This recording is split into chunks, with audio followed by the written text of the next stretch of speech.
Okay, so our topic for this morning po is Jesus died for me. Ayan. Po, pasensya niyo po ako ang process ko na mamaos. Ano po, guro dala ng aking pong kabataan na ngayon. Ano po? Ito po yung aking po. Dalawa po ako makakala sa inyo. At sila po na Lawrence akong bahala po sa kasi Brother Nonoy ito sa lugar na ito. Okay? So, naisip niyo po ba kung bakit namatay si Cristo para sa iyo?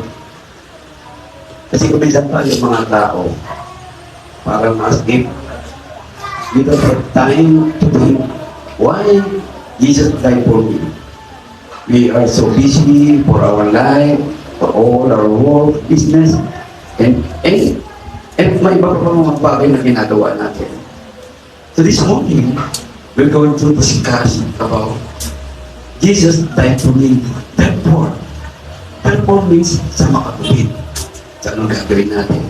So let us read the Bible verse, 2 Corinthians chapter 5, verse 12 to 15. But before we read that, samahan niyo po muna akong manalangin. Let's pray. O Lord God in heaven, dakilang Diyos. Thank you so much, God, for this wonderful morning. Given us in our life. Truly, God, at this moment, we remember our Lord and Savior, Jesus, your only begotten Son, who died for us. Help us, O God, by the guidance of the Holy Spirit, na maunawaan namin ang mga aral na ito sa umagang ito. Salamat po ng marami. Ito po ang dalangin namin. Salamat. Sa pangalan po ni Jesus. Amen. But before we read the scripture, tinapong natin ang matanungan na ito. Why did Jesus have to die? Bakit kailangan mamatay si Jesus? So kung minsan kasi iniisip ko dito bakit nga ba? Sa paglilingkod natin sa Panginoong Diyos, sa paglakad natin, isip natin ito. Pero did Jesus die? Namatay pa si Cristo sa dagang tao, sa makasalanan, ganung bagay. Po. How will the death of Jesus affect my life? Does Jesus' death affect your life? Yung mga kapatid na nasa likod, meron ba umupuan sa harapan? Dito po. Yan. So, how will the death of Jesus affect my life? So, these three questions, actually four. How will Jesus' death affect my eternity? So those four questions, we're going to study about it. Now, saya po, pakinggan po ninyo sa umaga ito ang ating pong mga aral na ito. Yan. Jesus did not die for me. Or, Jesus did die for me. So I could, but before that, samahan niyo po muna akong basahin natin sa Tagalog ang 2 Corinthians chapter 5 na binasa natin. Babasahin natin ngayon. So, dito po, para sa mga alaman iba, 2 Corinthians chapter 5, verse 12 to 15. Po, yung mga kagarating na po, masalat po ninyo ang inyong mga Biblia, po, Bible apps ninyo, sa kagalawang sulat ni Pablo sa Corinto. 2 Corinthians chapter 5, verse 12 hanggang 15 sa wikang Tagalog. Here, hindi dahil sa nais namin ipagmalaking muli sa inyo ang aming sarili, kundi nais namin bigyan kayo ng dahilan upang kami may pagmalaki ninyo. Nang sa gayon ay masagot ninyo ang mga taong walang ipinagmamalaki, kundi ang mga bagay na panlabas. At hindi ang tunay na pagkatao. Yun, ganda na sinabi niya sa may verse 12 na po. Then in verse 13, sabi po niya rito, sa verse 13, kung kami parang nasisiraan ng isip, yun ay alam-alam sa Diyos. At kung matino naman kami, yan ay para sa kapangalan ninyo. Ang pag-ibig ni Kristo ang nagahari sa amin, sapagkat natitiyak namin may isang namatay para sa lahat. Kung kaya, ang lahat ay maibibilang ng patay. Namatay siya para sa lahat upang ang mga nabubuhay ngayon ay huwag nang mabuhay para sa sarili. Yan niyo po yung sinabi. Kundi para kay Kristo na namatay at muling nabuhay para sa Kanya. Yan. Na po, na natin. So, Jesus did not for me. So, I could continue to live in sin. Live for myself, buhay ko sa sarili ko. O satisfy my every carnal and materialistic desire. Be successful in my worldly aspirations. Have an easy, happy earth life. So kung papansinin ninyo, ito ang pamumuhay natin lahat. Tayong mga tao, kahit na Kristiyano na ngayon. So, anong gusto natin mamuhay lagi sa kasalanan? Mamuhay tayo sa sarili natin. Gusto natin, we always want to satisfy ourselves. In every carnal thing that we have in this world, material natin, to be successful in worldly aspiration, there's nothing wrong being successful. Pero kamunduhan ang ibig ng tao. Kaya si Kristo hindi namatay para dito eh. Namatay si Kristo para sa binasa natin kanina. We must not live according to ourselves, but we must live with Jesus Christ in our life.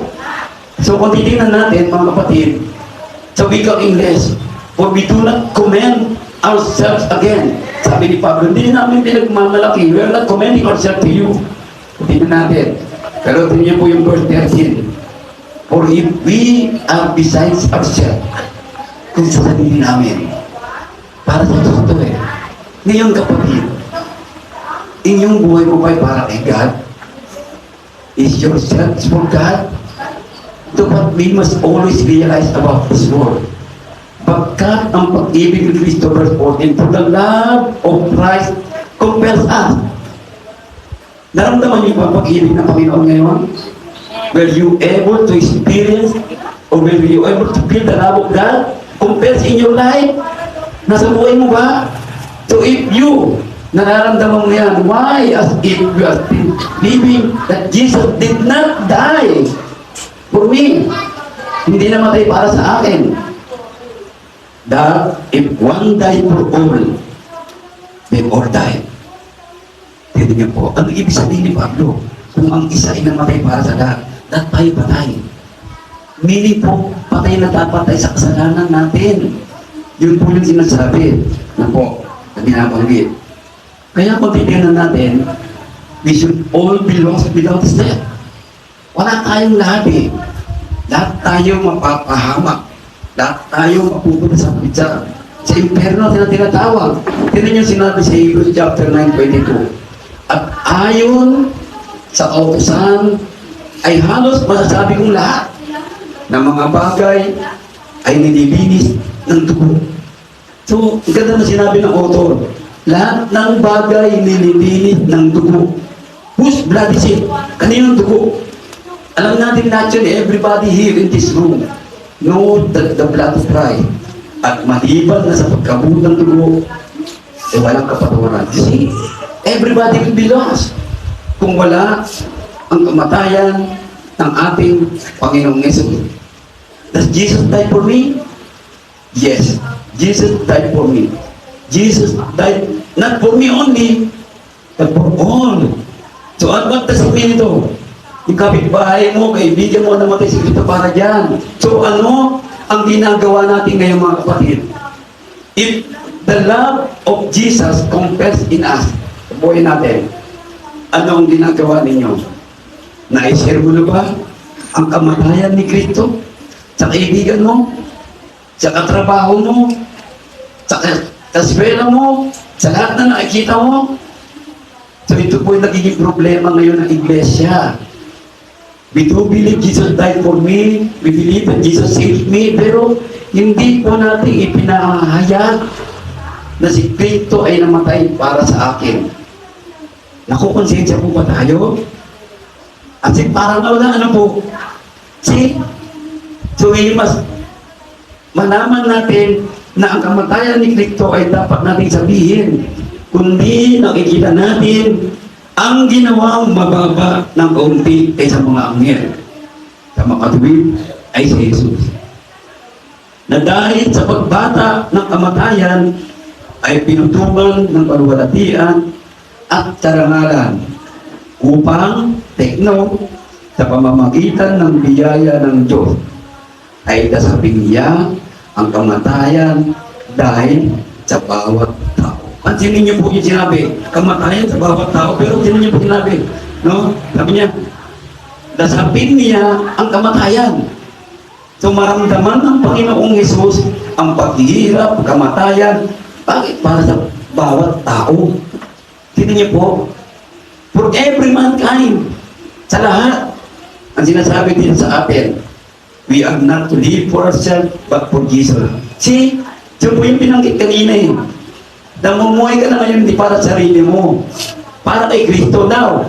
If you live with Christ, ano nasa isip mo ngayon? Naalala ko yung sinabing WWJD. What would Jesus do? Ano kayang gagawin ni Kristo? May kaharap kong tao ngayon. Hindi pa Kristiyano. Ano ang gagawin ni Kristo rito? Tingnan niyo po. Di ba? Babae, bigyan mo nga ako ng maiinom. Teka, isa kang mucho. Hindi kami pwede makikilala sa'yo. Babae, Samaritano. Samaritana. Di ba? Pero ano ginawa ni Kristo? Inahayag niya ang kaligtasan para sa lahat ng tao. So dapat ganun po tayong lahat, mga kapatid eh. Di ba? So kung titignan natin, why are you here? Bakit ka nandito? Para ba magsamba? Sino sinasamba natin? Si Kristo? No! We worship the God the Father in heaven sa pamamagitan ni Kristo. At sa pamamagitan ni Kristo na namatay para sa akin. I must not live for myself. Kaya nga tayo nandito sa mga kapatid eh. Namumuhay pa kayo para sa inyong sarili? Kung namumuhay ka para sa ibang tao, how did you share your blessing sa iglesia? Paano mo sinishare ang mga salapi mo, ang lakas mo, ang isip mo, ang puso mo sa katawan ni Kristo? Marami nagkukulang sa bawat punto na ating pong nababanggit. 1 Peter chapter 1 verse 13. Kaya inyong bigkisan ang mga baywang ng inyong pag-iisip. Teka, may baywang ba pag-iisip? At sino sinabi ni Pedro? Bigkisan ninyo ang mga baywang ng inyong pag-iisip na maging mapagpigil kayo ang inyong ilagak na lubos ang inyong pag-asa sa biyayang dadalhin sa inyo sa pagkahayag ni Yesu Kristo. So ang ganda ng sinasabi, pag-asa. Ngayon, are you hoping that Jesus will bring you to heaven? Umaasa pa tayo? Oo, tama. Pero the question, does Jesus really die for you? Namatay pa talaga si Kristo para sa akin? Kung nakaunawaan natin yan, nagaya ng mga anak na matalimain, sabihin, masunurin, na huwag kayong mga asal na ayon sa inyong dating masasamang tita o pamumuhay nang kayo'y nasa walang kaalaman. Ngunit yamang banal na sa inyo'y tumawag at mga pakabanal naman kayo sa lahat ng paraan ng pamumuhay. Yan niyo po mabuti ha, sapagkat nasusulat. Kayo'y mga pakabanal sapagkat ako'y banal. You will never see God. If you want to go to heaven without a holy life, you will never. Hindi ka makapasok sa langit. Kapatid, malinaw na sinasabi, blessed are the pure in heart, for they shall see God. Pure in heart, your life, naunawaan mo na si Kristo namatay sa buhay ko eh. Kung si Kristo namatay sa buhay ko, naunawaan ko ito. Ano itong aking mga material na bagay? Sasarilinin ko ba ito? Tayong mga tao, makasarili tayo eh. Tekno niya sa kalsada kung paano mag-drive mga tao. Kanya-kanya, puro mo kasarili. Motor, e-bike, tricycle, kotse, truck, lahat. Ganyan ang tao eh. Kristiyano, dapat hindi ganyan. Huwag tayong makiayon sa takbo ng buhay sa mundo ito. Verse 21, na sa pamamagitan niya ay nangampalataya kayo sa Diyos, na sa Kanya'y bumuhay na maguli sa mga patay, at sa Kanya'y nagbigay ng kaluluyan. Hindi po, upang ang inyong pananampalataya at pag-asa ay mapa sa Diyos. Yun ang sinasabi. Kaya po, kaya titignan natin, Jesus died for me.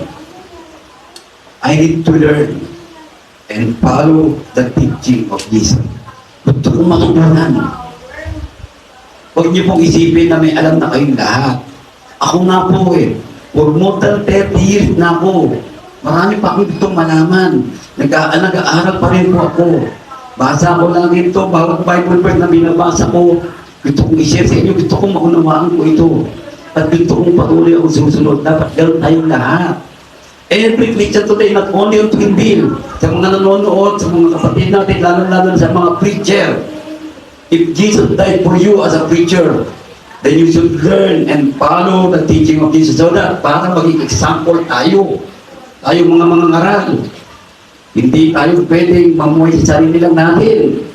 Yung sinasabi natin, Jesus is God's exclusive spokesman today. Hanggang ngayon. Di ba? Nakakita ka na ba ng kamangamangang bagay? Hindi ko lang na-post kanina yung Bible verse natin. Have you seen a remarkable things in your life? Kung nais mo makakita yan, sumunod ka sa Panginoon Diyos. Sapagkat ang Panginoong Jesus, Hebrews 1:1, nagsasalita ang panahon ng araw sa iba't ibang paraan. Ngunit sa panahon natin ngayon, ang Panginoong Jesus, ang Diyos, ay nagsasalita sa pamamagitan ng kanyang anak na si Jesus. The word of Jesus gives life. Naniniwala po kayo dyan, kapatid? Naniniwala po kayo na ang salita ni Kristo nagbibigay buhay? Di ba? Ngayon po, if you do believe that the word of God, the word of Jesus gives life, anong ginagawa niyo sa salita ng Diyos? Anong ginagawa natin? Balikan natin. Kung naalala niyo yung mga pagturo, bitin na natin. So sa John chapter 6, verse 63, basahin ko po sa inyo. John chapter 6, ang Tagalog lang po. John chapter 6, verse 63 sa verse 68 po. Basahin ko ha. Ito po ang sinabi sa verse 63. Oh, ito na yun. John chapter 6, verse 63. Ang sabi po niya dito,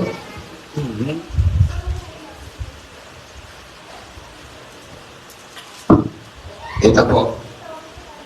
Ang Espiritu ang nagbibigay buhay.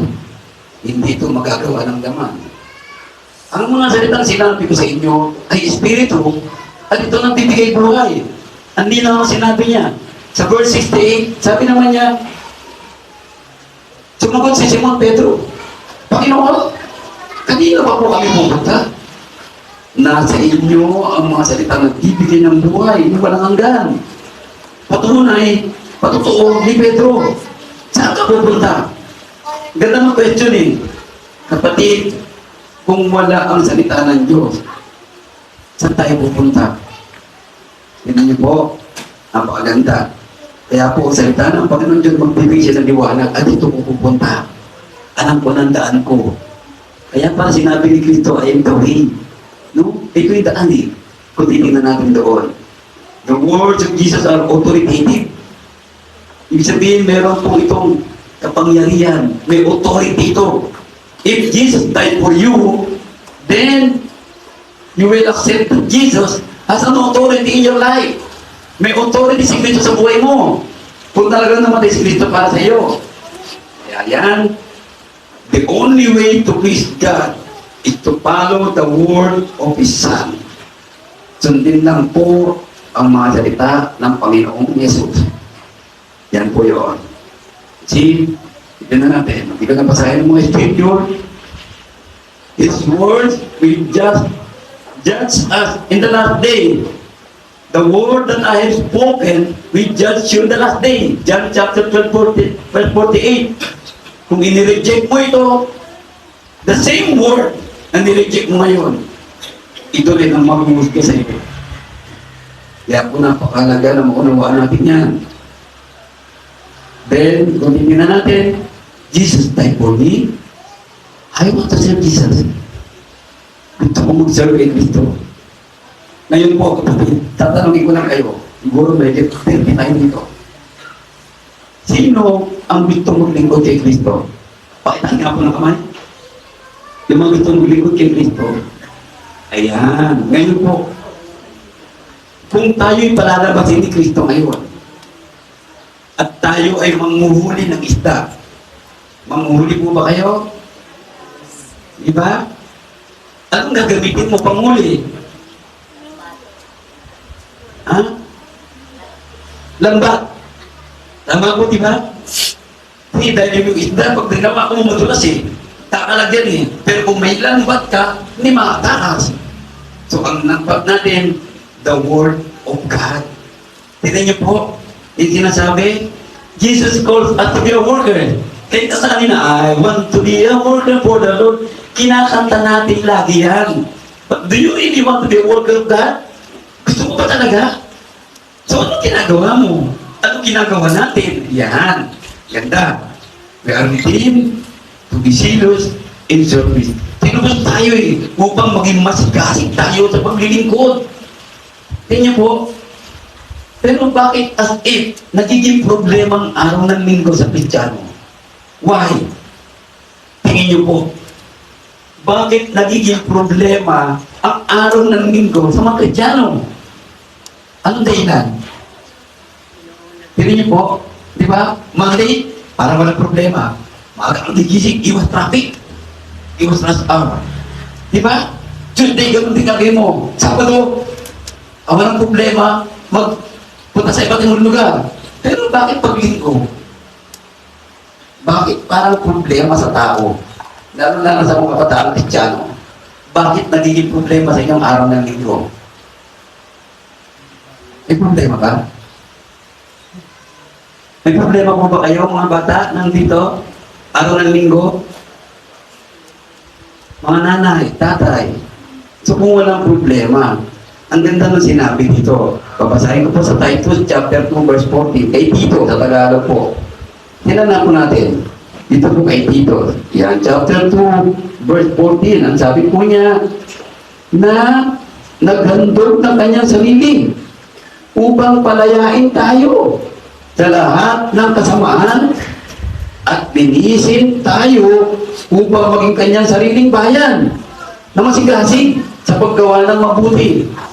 Tignan niyo po, Jesus is claiming us to be His, sabi niya, maging sarili. Sarili niya, inaari niya tayo. Di ba? So, yun po maganda na makita natin dito. Pagkat ito, alam na natin nato Alam na ng tao to lahat ng Kristiyano faith without work dead. But, why? At the workers are few. Sabi ni Kristo, di ba? The harvest is plenty, but the workers are few. Tignan niyo po, bakit po nagkukulang ng worker ang iglesia? Bakit po kaya? May problema po ba tayo? May problema ba tayo? Tignan niyo po, if we understand that Jesus died for me, I want to serve Jesus. Yan po dapat natin maunawaan. Kaya po, tingnan natin, we need to encourage one another to be workers. Ayan! Kaya din na po kayo. Diba? Sabi ko nga, may feeding program. Sinong gusto sumama sa inyo? Mag-serve. Masarap po Diba? Kung titignan natin. Pero bakit pag tinabi natin, sinong gusto sa inyo sumama? Mag-swimming tayo. Bakit ang dami no? Ano kaya? Sino sa inyo gusto pumunta sa birthday party ng asawa ko, ng anak ko? Pupunta lahat, Pero pagdating sa gawain ng Diyos, bakit kaya? Ano pa tingin natin mga kapatid? Di ba? Hoy, dito kayo, meron tayong bibigay dito. Bakit ang daming tao pupunta? Mag-aaral tayo salita ng Diyos. 2, 3, 4 ang pupunta. Yun niyo po. Sa bagay yan. Alam niyo po sinabi dyan, Hebrews 10:24. Diba? Huwag niyo ipagwalang bahala ang pagtitipon. Yan. So dapat po, encourage niyo po, mga anak ninyo nandito. Anak, kahit wala ako ha, may trabaho ako sa linggo. Mag-awasin kayo. Kasi problema sa mga anak napapansin ko dito sa lugar natin ha. Pag wala ang nanay, wala rin yung anak. Mali po yun. Kung wala nanay ninyo tatrabaho bakit wala ka sa pagsamba? Di ba? Ako yata yung sinasabihan ni Brother Danny Oo, ikaw talaga yun. Di ba? Tayo talaga yung sinasabihan ng Diyos dito. Hindi na natin. Sabi ko nga sa dalawang ito in Danieli, wala ako sa linggo dito. Sa susunod na linggo, wala ako. Mag-worship ko yung dalawa. Hindi po, ako mag-worship na ako sa Amerika. Doon ako mag-worship. So, if we are not too faithful, pero manonood po ako online Sabado kasi ng gabi doon. If we are not faithfully serving the Lord, we will not bear fruits for Him. We are sinners and will be cut off. Hindi niyo po, makasalanan pa rin pala ako. So, ano yung kinamatay ni Kristo na yun? Wala. Bakit wala? Kasi makasalanan ka pa din Hindi niyo po, yun yung pinabanggit natin. Now, yun natin. Kung si Kristo namatay sa akin, marunong ba akong patawad? Mga kapatid, naalala niyo po ito ni Brother Lawrence? Di ba? Ngayon po, meron pa rin po ba kaaway ngayon na hindi napapatawad? Baka kung meron pa, hindi niyo po ipakulang natin? Hindi. Mahalin natin. Yan. Ano po? Kasi ang example ni Kristo, Ama, patawarin mo sila. Kapag hindi nila nalalaman ang kanilang ginagawa. Kailan mo nalaman? Kailan mo alam na hindi alam ang ginagawa mo? Sino po din sa inyo ang hindi nakakalam ng kanyang ginagawa? Lasing ako, hindi ko alam ginagawa ko. Kalokohan yun.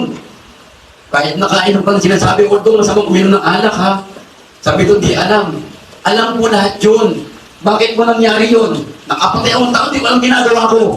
Bakit niya hindi nalaman? Kasi nandito sa mundo Kung si Kristo namatay sa'yo, at ito yung nasa buhay mo, hindi mo magagawa yun. Alam mo na ang ginagawa mo. Ngayon, alam mo kung bakit hindi ka nag-a-attend ng worship. Alam mo bakit ka hindi nagbibigay sa kaban ng Panginoon. Alam mo lahat ito Alam mo bakit di mo nagbibigay ng Lord Supper. Alam mo bakit hindi ka tumutulong sa iglesia. Alam mo yan. Pero sabi ni Kristo, ganda. Patawarin sila. Ganda, no? Alam natin lahat masama ginagawa natin, pero ang sabi ni Kristo, hindi pa rin natin alam. That is the symbol of true love. Yung tunay na pagmamahal ni Kristo. Kahit alam mo masama ginagawa mo, sabi ni Kristo, tatawarin pa rin kita. Kita niyo po, ang sabi ng Panginoon, kaya sabi niya dito, because I have been forgiven. Ako ay napatawad na. Napatawad na po ba tayo? Kapatid, napatawad na kayo? Napatawad na tayo? Amen. Baka sumasagot Amen. Amen! Baka ngayon, napatawad ka na ba? Bukas na lang. Ninyo po. Di ba? Ayaw ko muna makasintay siya bago sa patawarin. Mali. Lahat yung mga bagay na ganyan. We should always have a heart of forgiveness. Come from a heart of love. Not duty. Not a mere duty. Ay, duty ko, mahalin mo. Mahalin mo pa rin yan. Ano po? See? Siguro kung naranasan niyo yung mga nangyari sa buhay ni Brother Danny, naku po. Bakit nyo lang, paano kayo tatawarin yung mga taong yun? Pero, tatawad po, dahil pagmamahal natin sa Kanya. Required if you are to be forgiven. If you want to be forgiven, then you must learn, you must know how to forgive others. Yan. Okay? I want to stand with him. Ganda. Ano po? Hindi na kanina ni Kevin. Ano po?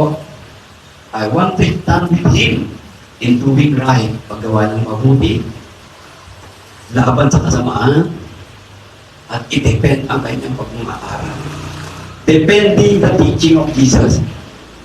The Word of God must be in your life. Nasa buhay mo dapat yan para matipid mo. Ano ba ibig sabihin ng depending dito? Katugtong po yun ng against wickedness. Dapat po, huwag kang nakikiayon sa kasamaan para matipid mo katotohanan. At para matipid mo katotohanan, gumawa ka lagi ng mabuti. Tingnan niyo po yun. Ayon sa Word of God. Sabi kanina, the Word of Jesus gives life. Tama? So yun po yun na ginagamit doon. Okay? Yan. Kailangan ko ng lakas at tapang. May tapang ka ba? May lakas ka kapatid? Natanggihan ng kasamaan? Meron ba? Alam niyo po, marami tayong kalaban. Diba? Kapatid, pwede ka ba maging ninong at ninong sa binyag ng anak ko? Maraming di makatanggi. Kahit Kristiyano na. Alam naman natin na kamalian ang pagbinyag ng sanggol ng bata. May mga Kristiyano kung makikita, bibinyagan pa ang kanilang mga baby. Kristiyano na. Hindi po. Mali po lahat yun. So kung si Kristo namatay sa inyo, dapat po i-depend natin to. Meron po tayo ang tinatawag na thanksgiving para sa mga baby. Pwede po, pero binyag po ang tinatawag, binubutan sa ulo. Hindi po bautismo yun. Alam natin lahat yan, pero bakit nakikiayon tayo? Di ba? Tignan niyo po. So yun po nagiging problema. Kaya kailangan man ng tapang. Tapang na lang kapatid. Huwag ka mag-alala. Hindi ka pababayaan ng Panginoon Diyos eh. Ano po? Yan po, hindi ko nabasahin yung sinabi ni Joshua. Maganda yung sinabi ni Joshua eh. Sabi niya, verse 6 na nabasahin ko ha. Magpaanakas ka. At magpakatapang ng mabuti. Sapagkat iyong, pati niyo mabuti matatay, nanay, ipamamana sa bayang ito ang lupain na aking isinumpa sa kanilang mga magulang at ibibigay sa kanila. So lahat na ito sabi ng Panginoong Diyos, kay Joshua, magpakatapan ka Joshua. Lahat yan ibibigay ko sa iyo. Tignan niyo po, ano ibig sabihin nun? Kung tayo'y matapang at malakas kay Kristo, lahat ng pagpapala ibibigay sa iyo. Dito papasok yung sinabi ng Panginoong Diyos. Unahin mo ang kariyan ko at lahat ng bagay ibibigay sa iyo. Yun to yun. Ito po yun. So po, ang sinasabi dito, kaya kailangan natin maging matapang, malakas. Pagkat ang Diyos ay nag-provide ng paraan upang mapaglabanan natin ang lahat ng mga panunukso ng Diablo at kalaban natin sa mundong ito. Walang tukso na hindi mo kakayanin, tandaan mo yan. Kaya mo yan, nagpasan. Kaya mong iwasan yan. Dahil ang Panginoong Jesus ay namatay para sa iyo. Now, I need to learn and follow the teaching of Jesus. I want to serve Jesus. I want to be forgiving. I want to stand with Him. Ito po yung sagot kanina sa 4 na question sa simula natin. Ito yung sagot. Tignan niyo po. See, Jesus died for me sa makatuwid. Ito kong matuto at sumunod sa mga aral ni Cristo. Ito kong maglingkod kay Jesus. Ito kong maging matuto magpatawad. Ito kong tumindig na kasama ni Cristo. Napakaganda po. Sa umaga ito mga kapatid, why did Jesus have to die? Bakit nga ba? Kanino siya namatay? How will the death of Jesus affect my life? That's the question. How will Jesus' death affect my eternity? If we all want to go to heaven, kapatid, huwag mo lang alis sama-sama tayo lang sa langit Hindi po. Sabi niya ngayon ito, will I believe in Him? Will I obey Him? Have I been baptized into Jesus' death? Are you living for Him? Who died for you? Gandang araw po, tayo po natin magpasalamat at manalangin sa Diyos.